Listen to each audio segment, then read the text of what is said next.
बुझा तो न बा उनका भी अब हमसे रहा तो न बा किल विधाताओं ने अरे दुखा तो न बा अरे लहरताओं ने अरे धुआं तो न बा।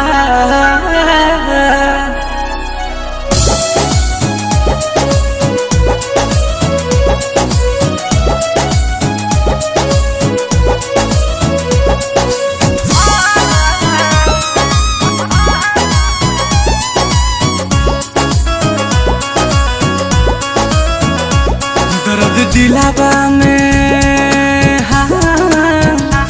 दर्द दिलावा में उठे लसुरहो घरी दर्द दिलावा में उठे लसुरहो घरी याद तोहर सतावे तो हम का करी दर्द दिलावा में उठे लसुरहो घरी दर्द दिलावा में उठे लसुरहो घरी नैन लोरावा बहावे तो हम का करी दर्द दिलावा में।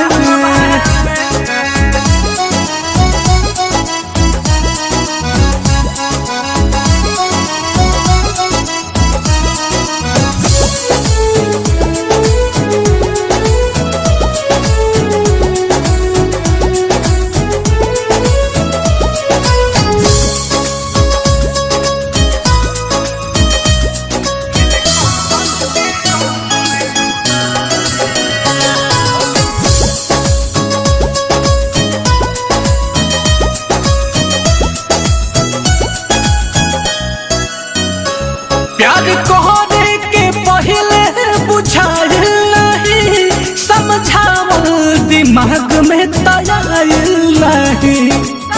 बड़ी अजीब सी मोहब्बत थी तुम्हारी बड़ी अजीब सी मोहब्बत थी तुम्हारी पहले पागल किया फिर पागल कहा और अब पागल समझ के छोड़ दिया।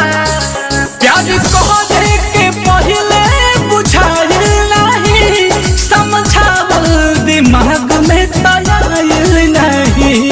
पिस उठे तलागे कि जाइब मरी पिस उठे तलागे कि जाइब मरी याद तोहर सतावे तो हम का करी दर्द दिलावा में उठे लसुरहो घरी दर्द दिलावा में उठे लसुरहो घरी याद तोहर सतावे तो हम का करी दर्द दिलावा में।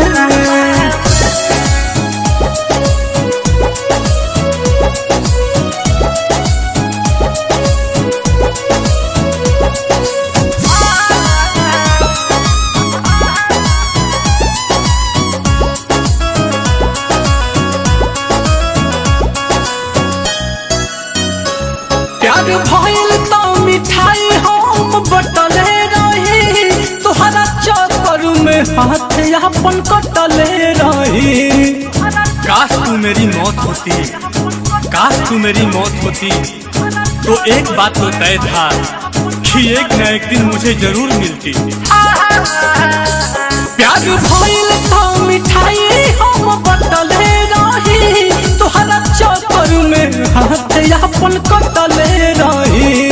इहे बात सोची सोची जाता जीवा जरी इहे बात सोची सोची जाता जीवा जरी याद तोहर सतावे तो हम का करी दर्द दिलावा में उठे लसुरहो घरी दर्द दिलावा में उठे लसुरहो घरी याद तोहर सतावे तो हम का करी दर्द दिलावा में।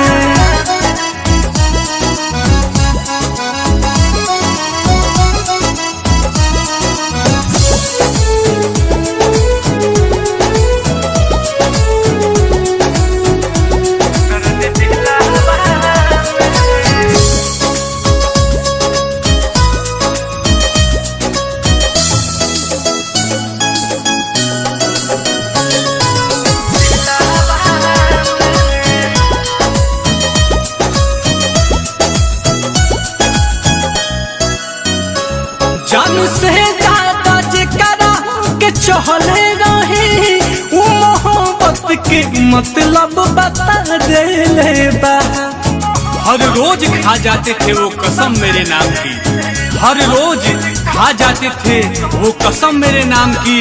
साला कारण तो आज पता चला कि जिंदगी धीरे धीरे खत्म क्यों हो रही है। पाठक रोहित सहज सहज पतिया कही, नीलकमल के गाँव में डूबा देले बा। नीलकमला नीलकमला नीलकमला जे तड़पी तपरबे करी, याद तोहर सतावे तो हम का करी। दर्द दिलावा में उठे ना भाई, हम भोला दीवाना आई हमारे सोलोनी एंटरटेनमेंट का वीडियो अच्छा लगे तो चैनल के सब्सक्राइब करी लो और चैनल के शेयर करी लो।